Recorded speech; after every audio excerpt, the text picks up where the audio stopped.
Usually by now, you've identified who's going to be your best prospect, your most qualified folks that's going to elevate your level of success. That should give you confidence as you begin to open the call.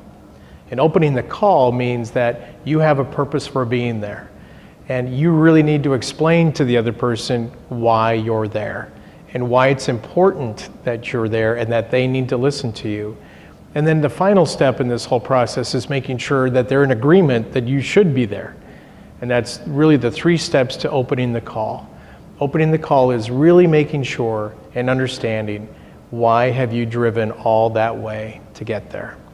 Now, if you're sitting in the parking lot and you're having this discussion of, oh my God, why did I show up to this guy's place? Chances are you didn't do any pre-call planning. You're really not sure as to why you've showed up. And I can understand why your hands will be sweating at that stage. But typically you have always a reason to be there. Now it's just whether or not you've practiced the understanding to communicate why you're there.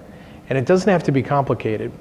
But what you have to do is follow a 3-step process. Know exactly why you've shown up. Maybe you've shown up to demonstrate a new product, to introduce a new program, to really solidify a relationship that may be in the fray, to solve a problem. Everyone's got an agenda as to why they show up. The next step in stating the agenda is making sure that we state the value of why it's important that our prospect or customer is going to listen to us. So tell them the reason why the next 5 minutes will save them a lot of money, or why the next 5 minutes will introduce them to a new product that could change their entire operation. Why should I stay and listen to you is really the next step in communicating an opening agenda. The final thing is to ask for permission of the agenda or ask for acceptance of the agenda. The reason why we want to do that is because when we ask for acceptance of the agenda, it becomes their agenda. It no longer is yours. And if I could illustrate by the fact that we've got a ball, and if I come in with the proposed agenda, meaning I know why I'm there, I've given you the reasons why I'm showing up, and now I'm going to ask you if it's okay that we talk about all that stuff, then I just hand this whole entire agenda over to you. The neat thing about that is, once my customer hangs on to that agenda, it's theirs. The other more important part about it is psychologically, they feel now they're in control. And as long as they feel in control, this is going to be a great sales call.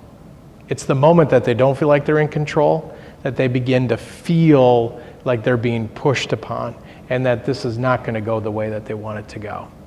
So psychologically, throwing this ball over to the customer and having them hang on to it is a really big deal. The other reason why I want to throw that ball to the customer is because I want to make sure that they don't have an agenda that I don't know about. So asking, is there anything else you want to talk about, is a huge and most important question in the entire process. Because if they have an unresolved issue with you or your company, it won't matter what else you're going to talk about, because they're not going to hear it. They're not going to have a place for it. They're not going to understand it. They're not going to have any patience for it until the issue they have is resolved. So once they state, yeah, you know what, great agenda, but I want to add a couple more things to it, they automatically throw this ball back to us.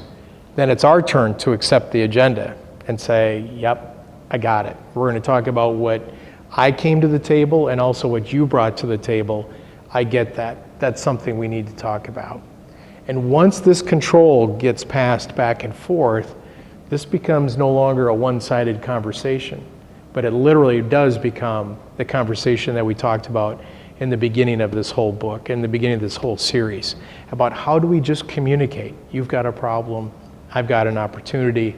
How do we begin to put that on the same page and really make some things happen? This is the first and most important step in the entire selling process, is coming with a clear, stated agenda, why it's important, and is it okay that we talk about it?